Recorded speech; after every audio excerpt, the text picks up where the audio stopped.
कांग्रेस जो अपने अंत समय की ओर बढ़ रहा है। ऐसा हम नहीं बल्कि कांग्रेस पार्टी के नेताओं का चाल चलन है। कांग्रेस के नेता अपनी ही पार्टी को खत्म करने के लिए हर दांव पेच कस रहे हैं। आपको बता दें, कांग्रेस पार्टी के एक और नेता ने सर्जिकल स्ट्राइक के सबूत मांगे हैं, जबकि राहुल गांधी ने साफ मना कर दिया कि उन्हें कोई भी सबूत नहीं चाहिए। लेकिन अब आप इस बात से अंदाजा लगाइए कि उनकी पार्टी के नेता की उनकी बात मानने को तैयार नहीं है, तो देश कैसे सीरियस ले राहुल गांधी को। आपको बता दें, पाकिस्तान पर सर्जिकल स्ट्राइक पर कांग्रेस नेता दिग्विजय सिंह के बयान पर बवाल मचा हुआ है। उनके बयान से उनकी पार्टी ने भी किनारा कर लिया है। इसके बाद भी उनकी पार्टी के एक नेता ने उनके बयान का समर्थन किया है। मध्य प्रदेश के पूर्व मुख्यमंत्री दिग्विजय सिंह ने गुरुवार सुबह एक ट्वीट कर कांग्रेस नेता राशिद अल्वी को एक वीडियो शेयर किया। इसमें अल्वी दिग्विजय की ओर से सर्जिकल स्ट्राइक का सबूत मांगने को सही ठहरा रहे हैं। राशिद अल्वी ने दिग्विजय सिंह के इस बयान का समर्थन तब किया जब खुद राहुल गांधी ने दिग्विजय सिंह के बयान से पल्ला झाड़ते हुए कहा था कि कांग्रेस पार्टी इससे सहमत नहीं है, हमारी आर्मी पर हमें पूरा भरोसा है। दिग्विजय सिंह द्वारा शेयर किए गए वीडियो में अल्वी को ये कहते हुए सुना जा सकता है, दिग्विजय सिंह ने कोई गलत बात नहीं कही है। सर्जिकल स्ट्राइक निश्चित तौर से हुई थी, लेकिन भारत सरकार ने ये भी कहा है कि हमने वीडियोग्राफी की थी। अगर कोई आदमी कह रहा है कि इसका वीडियो दिखाया जाए तो इसमें क्या गलत है। अल्वी ये भी कहते हैं कि आज तक वो वीडियो नहीं दिखाया गया। संसद में कोई बहस नहीं हुई। सुषमा जी आज हमारे बीच नहीं है। उन्होंने कहा था कि हमने ऐसी जगह हमला किया जहां कोई आदमी न मारा जाए। अमित शाह जी ने कहा था कि 200-300 लोग मारे गए। यूपी के सीएम योगी आदित्यनाथ जी ने कहा था कि 400 लोग मारे गए। देश के लोग किस बात पर यकीन करें। बीजेपी के वो नेता जो सरकार में बैठे हैं, जब वही अलग अलग बयान दे रहे हैं, तो ऐसे में दिग्विजय सिंह सिर्फ इतना पूछ लेते हैं कि इसका सबूत दो, इसकी वीडियो दिखा दो, तो इसमें हर्ज क्या है। उन्होंने कहा कि ये सरकार को दिखाना चाहिए कि आर्मी कोई भारतीय जनता पार्टी का विंग नहीं है। आर्मी इस देश की है, भारतीय जनता पार्टी की नहीं। सारा देश अपने फौजियों पर, आर्मी पर फख्र करता है, गर्व करता है। बीजेपी को ये बात समझ लेनी चाहिए। अल्वी के इस वीडियो को शेयर करते हुए दिग्विजय सिंह ने लिखा, पुलवामा में हमारे 40 जवान शहीद हो गए। 3 क्विंटल आरडीएक्स कहां से आया? डीएसपी देवेंद्र सिंह को क्यों छोड़ दिया गया? गलवान में 42 जवान कैसे शहीद हो गए? क्या ये सवाल भी ना पूछूं? तो फिर क्या सवाल पूछूं? सेना के शौर्य को सलाम है, लेकिन क्या मोदी जी से सवाल करना देशद्रोह है? कांग्रेस नेता दिग्विजय सिंह ने सोमवार को भारत जोड़ो यात्रा के दौरान जम्मू कश्मीर में सर्जिकल स्ट्राइक को लेकर बयान दिया था। उन्होंने कहा था कि वो सर्जिकल स्ट्राइक की बात करते हैं, वो कई लोगों को मारने की बात करते हैं, लेकिन कोई सबूत नहीं दिया। वो झूठ के पुलिंदों के सहारे शासन कर रहे हैं। दिग्विजय सिंह के इस बयान से भारत जोड़ो यात्रा का नेतृत्व कर रहे राहुल गांधी ने भी दूरी बना ली थी। उन्होंने इसे दिग्विजय का अपना बयान बताया था। वहीं कांग्रेस मीडिया सेल के प्रमुख और महासचिव जयराम रमेश ने एक ट्वीट में कहा, वरिष्ठ नेता दिग्विजय सिंह द्वारा व्यक्त किए गए विचार उनके निजी विचार हैं और कांग्रेस के रुख को प्रदर्शित नहीं करते। तो कांग्रेस बस अब खत्म होने वाली है। उनके नेताओं ने कसम खा ली है कांग्रेस को बर्बाद करने की।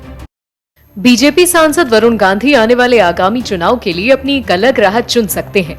मां और पुत्र की जोड़ी भगवा दल में शायद हाशिए पर जाने के बाद से मां और पुत्र दोनों में ही अपने राजनीतिक भविष्य को लेकर खलबली मची हुई है। लेकिन वरुण गांधी के हाशिए पर जाने के लिए शायद जिम्मेवार वो खुद ही हैं, क्योंकि बीजेपी एक कैडर बेस्ड पार्टी है। यहाँ कांग्रेस की तरह एक खास परिवार के लोगों को खास तरजीह नहीं दी जाती है। यहाँ तरजीह दी जाती है आपके काम, विचार और पार्टी के लिए आपके समर्पण को देखकर। लेकिन पिछले कुछ दिनों से वरुण गांधी के विचार तो बिल्कुल पार्टी से विपरीत दिखे। दूसरी बात रही समर्पण की, तो वहाँ भी वरुण गांधी पीछे दिखे। अब कयास ये लगाए जा रहे हैं कि शायद अगले लोकसभा चुनाव में तो बीजेपी बहुत मुश्किल टिकट देगी वरुण गांधी को। तो क्या होगा भविष्य वरुण गांधी की राजनीति में, आपको चलिए बताते हैं इस रिपोर्ट में। यूपी के पीलीभीत से बीजेपी सांसद वरुण गांधी की भविष्य की राजनीति को लेकर कई दिनों से अटकलें लगाई जा रही हैं। बीजेपी ने कथित रूप से नाराज चल रहे वरुण के बारे में कयास लगाए जा रहे हैं कि 2024 लोकसभा चुनाव में शायद ही उन्हें भगवा दल से टिकट मिले। ऐसे में उनके किसी अन्य दल में भी जाने की संभावनाएं बनने लगी हैं। पिछले दिनों राहुल गांधी के विचारधारा वाले बयान के बाद माना जाने लगा था कि वरुण गांधी के लिए कांग्रेस में एंट्री बंद हो गई है। ऐसे में अब वो समाजवादी पार्टी का रुख कर सकते हैं। वहीं अब वरुण का फ्यूचर पॉलिटिक्स पर नई जानकारी सामने आई है। सूत्रों के मुताबिक बीजेपी सांसद समाजवादी पार्टी प्रमुख अखिलेश यादव और आरएलडी के अध्यक्ष जयंत चौधरी के साथ संपर्क में हैं। सूत्रों ने यह भी बताया कि वरुण भले ही दोनों नेताओं के साथ संपर्क में हो, लेकिन इसमें भी अब ट्विस्ट है। कुछ मीडिया रिपोर्ट्स के करीबी सूत्रों के हवाले से ये बताया गया है कि वरुण अखिलेश और समाजवादी पार्टी गठबंधन के पार्टनर जयंत चौधरी दोनों के साथ संपर्क में हैं, लेकिन वो कोई भी दल ज्वाइन करने के इच्छुक नहीं है। सूत्रों ने दावा किया है कि 2024 लोकसभा चुनाव में वरुण गांधी सभी विपक्षी दलों के समर्थन चाहते हैं। वो पीलीभीत या फिर सुल्तानपुर से संयुक्त विपक्ष के उम्मीदवार बनना पसंद करेंगे। वहीं रिपोर्ट्स के मुताबिक एक और करीबी सूत्र ने यह दावा किया है कि वरुण गांधी और उनकी मां मेनका नई पार्टी भी बना सकते हैं। दोनों ही अपनी वेट एंड वॉच की स्थिति में हैं। यूपी कांग्रेस के एक नेता बताते हैं कि कांग्रेस पार्टी वरुण गांधी के लिए प्राकृतिक घर की तरह है और उन्हें स्वीकार करने में किसी कोई दिक्कत नहीं है। कांग्रेस नेता कहते हैं कि अगर कांग्रेस पूर्व बसपा नेता को अपना यूपी अध्यक्ष बना सकती है तो ऐसे नेता जिनका जड़ कांग्रेसी है उसे शामिल करने में क्या दिक्कत होगी। सूत्र ये भी बताते हैं कि वरुण गांधी को अपने चचेरी बहन प्रियंका गांधी के साथ रिश्ते अच्छे हैं।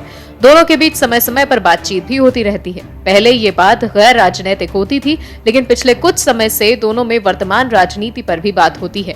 ऐसे में यदि वरुण कांग्रेस में जाना चाहेंगे तो प्रियंका अहम रोल निभा सकती हैं। उल्लेखनीय है कि भारत जोड़ो यात्रा निकाल रहे राहुल गांधी से वरुण गांधी को लेकर सवाल किया गया था, जिसमें उन्होंने कहा था कि वो वरुण को गले लगा सकते हैं, मिल सकते हैं, लेकिन कभी स्वीकार नहीं कर सकते। दरअसल राहुल ने इसके पीछे दोनों नेताओं की विपरीत विचारधारा का तर्क दिया था। राहुल गांधी के इस बयान के पहले तक माना जा रहा था कि वरुण कांग्रेस में जा सकते हैं, लेकिन इस बयान के बाद उनकी कांग्रेस में एंट्री की संभावनाएं लगभग खत्म हो गई हैं। वरुण गांधी की कांग्रेस में घर वापसी इसलिए भी मुश्किल दिख रही है क्योंकि 10 जनपद कभी ये नहीं चाहेगा कि कोई भी ऐसा नेता कांग्रेस में आ जाए जो राहुल गांधी की छवि को टक्कर दे सके और उनके सामने पार्टी का चेहरा बनकर उभरे। ऐसे में ये कहना गलत नहीं होगा कि बीजेपी से पंगा लेने वाले वरुण गांधी अब अपने सियासी भविष्य को संवारने के लिए दर दर भटक रहे हैं। बिहार के मुख्यमंत्री नीतीश कुमार एक ओर तो मिशन 2024 की लड़ाई में जुटे हैं, वहीं दूसरी ओर जेडीयू में चल रही कपड़ा फाड़ राजनीति को भी संभाल रहे हैं, क्योंकि नीतीश कुमार के खिलाफ उन्हीं के पार्टी के कद्दावर नेता उपेंद्र कुशवाहा ने मोर्चा खोल दिया है। 3 दिन पहले एक कार्यक्रम में उपेंद्र कुशवाहा को जहां जाना है जा सकते हैं कहकर बुरे फंसे नीतीश कुमार ने जब बातचीत का प्रस्ताव रखा है। गणतंत्र दिवस समारोह के बाद मीडिया से बातचीत में नीतीश कुमार ने कहा कि ट्वीट करने से समस्या का हल नहीं होने वाला है। जेडीयू फोरम में आकर अपनी बात उपेंद्र कुशवाहा को कहनी चाहिए। बातचीत से समस्या हल होती है। जनता दल यूनाइटेड और समता पार्टी के विलय होने के बाद से ही कई दिग्गज नेता पार्टी जेडीयू से बाहर हो चुके हैं। इसमें जॉर्ज फर्नांडिस, शरद यादव, नरेंद्र सिंह, दिग्विजय सिंह और आरसीपी सिंह शामिल हैं। सबसे आखिर में है केंद्रीय मंत्री और जेडीयू के पूर्व राष्ट्रीय अध्यक्ष आरसीपी सिंह, जेडीयू से जो अलग हुए थे। आरसीपी सिंह को जेडीयू ने पहले राज्यसभा नहीं भेजा और फिर अधिक संपत्ति खरीदने का नोटिस थमा दिया। नोटिस मिलने के बाद आरसीपी सिंह को पार्टी छोड़नी पड़ी थी। ऐसे में अब सियासी चर्चा है कि उपेंद्र कुशवाहा का क्या होगा। उपेंद्र कुशवाहा पहले भी 2 बार 2007 और 2013 में जेडीयू छोड़ चुके हैं, लेकिन इस बार कुशवाहा ने अपनी रणनीति बदली है और पार्टी सीधे छोड़ने की बजाय हिस्सेदारी मांग रहे हैं। नीतीश के खिलाफ वो सिर्फ घेराबंदी करने में जुटे हैं। उपेंद्र कुशवाहा 2 बार जेडीयू छोड़ अपनी पार्टी बना चुके हैं, लेकिन उन्हें सफलता नहीं मिली। पहली बार जब वो पार्टी छोड़कर गए तो 2009 का चुनाव हार गए, फिर जेडीयू में आए तो राज्यसभा के सांसद बनाए गए, लेकिन 2013 में नीतीश का विरोध कर वापस चले गए। इस बार भी पार्टी बनाई और बीजेपी से गठबंधन किया। मोदी सरकार में वो मंत्री भी बने, लेकिन कॉलेजियम और संस्थानों में ओबीसी आरक्षण की मांग को लेकर उन्होंने 2018 में इस्तीफा दे दिया। कुशवाहा इसके बाद लोकसभा 2019 और विधानसभा 2020 का चुनाव बुरी तरह हारे। ऐसे में इस बार कुशवाहा हिट विकेट नहीं होना चाह रहे हैं, लेकिन उपेंद्र कुशवाहा की इस बगावत ने नीतीश कुमार को चक्कर में तो डाल दिया है कि वो केंद्र की भाजपा नीति सरकार से निपटे, महागठबंधन की सरकार चलाएं या पार्टी में उठती बगावत को शांत करें। उत्तर प्रदेश के पूर्व मुख्यमंत्री स्वर्गीय मुलायम सिंह यादव को पद्म विभूषण से सम्मानित करने का ऐलान किया गया है। इस ऐलान के साथ ही अब मुलायम सिंह यादव को भारत रत्न देने की मांग उठने लगी है।